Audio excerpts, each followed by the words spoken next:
बच्चों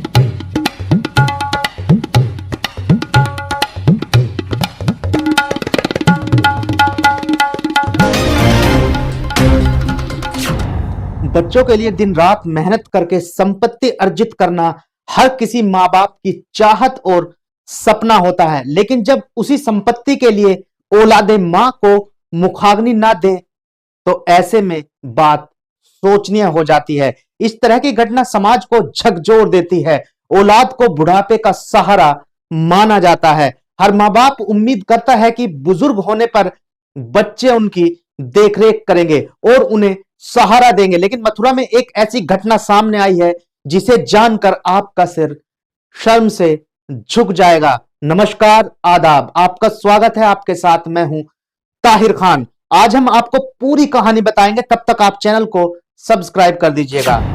जी हां, आपको बता दें कि मानवता को शर्मसार कर देने वाला यह मामला मथुरा के मसानी स्थित शमशान घाट से सामने आया है, जहां 85 वर्षीय महिला पुष्पा की मौत के बाद उसकी तीनों बेटियों के बीच जमीनी हक को लेकर लड़ाई शुरू हो गई और कई घंटों तक महिला का अंतिम संस्कार नहीं हो सका। पुष्पा देवी का शव 7 घंटे तक उनकी बेटियों के बीच हुई 4 बीघा जमीन बंटवारे की लड़ाई में मुखाग्नि के इंतजार में रखा रहा। रिश्तेदारों के दखल के बाद शमशान घाट में स्टाम्प पेपर आया। मौके पर बंटवारे का समझौता 3 बेटियों के बीच लिखा गया। इसके बाद शव को मुखाग्नि दी गई। अब आपको बताते हैं कि यह पूरा मामला क्या है। गोविंदपुर नगर इलाके में बिरला मंदिर के पास स्थित शमशान घाट में रविवार को एक बेहद ही शर्मनाक वाकया घटा। पुष्पा देवी का शव 7 घंटे तक उसकी बेटियों के बीच हुई 4 बीघा जमीन बंटवारे की लड़ाई में मुखाग्नि के इंतजार में रखा रहा। रिश्तेदारों की दखल के बाद शमशान घाट में स्टाम्प पेपर आया। मौके पर बंटवारे का समझौता 3 बेटियों के बीच लिखा गया।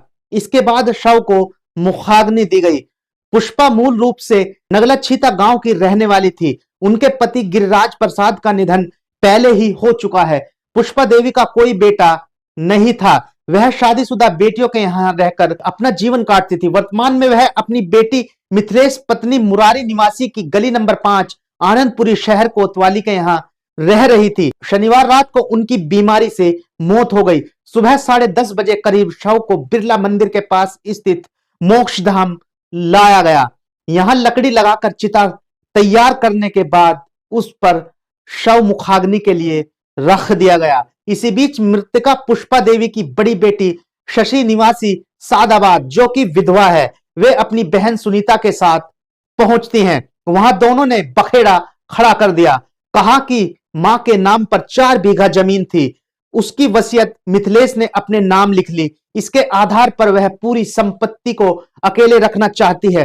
मिथिलेश ने इसका विरोध किया। काफी देर तक गहमागहमी होती रही। शमशान घाट में ही बेटियों के बीच लड़ाई झगड़ा होने लगा। सुनीता और शशि मांग करने लगी कि मां की जो बची हुई संपत्ति है उसको हमारे नाम किया जाए, तभी हम अंतिम संस्कार होने देंगे, लेकिन मिथिलेश इसके लिए राजी नहीं हुई। बहनों के बीच यह लड़ाई काफी देर तक चलती रही, जिस पर शमशान घाट पर काम करने वाले लोगों ने पुलिस को सूचना दी और उसके बाद समझौता लिखा गया। समझौता किस तरीके से लिखा गया? 4 बीघा जमीन में से मिथिलेश द्वारा 1.5 बीघा जमीन को बेच दिया गया था।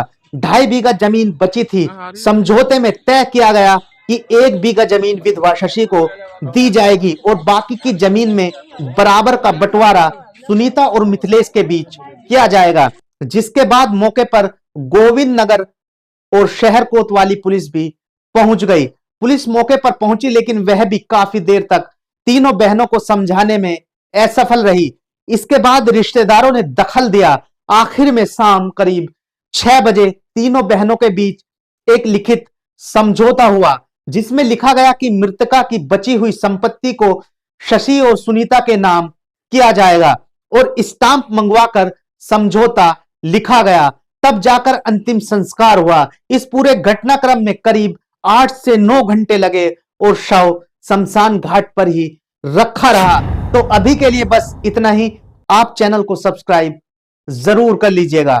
लेकिन सवाल बड़ा है, आखिर ऐसी खबरें कभी सुनने में क्यों नहीं आती कि 2 बेटियों में मां को लेकर ठनी हुई हो कि मां मेरे पास रहेगी, नहीं मेरे पास रहेगी। बच्चे अपने मां बाप के लिए क्यों नहीं लड़ते, उनकी जायदाद के लिए ही क्यों लड़ते हैं। आप अपना ख्याल रखिएगा। नमस्कार, जय हिंद।